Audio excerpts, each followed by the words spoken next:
Henry Johnson was an African-American soldier whose heroism in World War I made him one of the most celebrated members of the famed Harlem Hellfighters, the 369th Infantry Regiment.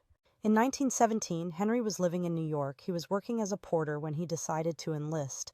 In the U.S. military, black soldiers faced segregation and were often denied combat roles, but Henry was placed with the 369th. They were an all-black unit commanded by white officers and assigned to fight under French command due to the racial prejudice in the U.S. Army. On the night of May 14, 1918, Henry and another soldier, Needham Roberts, were on sentry duty in the Argonne Forest when they were ambushed by a German raiding party of at least a dozen men. Heavily outnumbered and under intense attack, the two fought fiercely. Roberts was quickly wounded and unable to continue, leaving Henry to fend off the Germans largely alone. He fired until his rifle jammed, then used it as a club before resorting to a bolo knife in brutal hand-to-hand combat.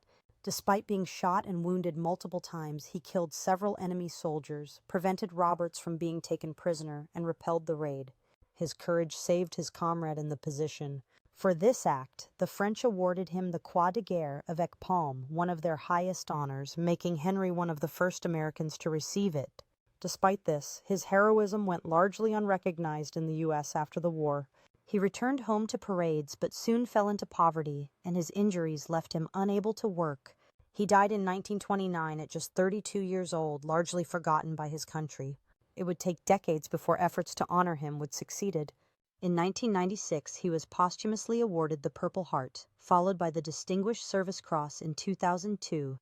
Finally, in 2015, President Barack Obama awarded him the Medal of Honor, the nation's highest military distinction, acknowledging at last the extraordinary bravery of a man who fought both the enemy abroad and prejudice at home.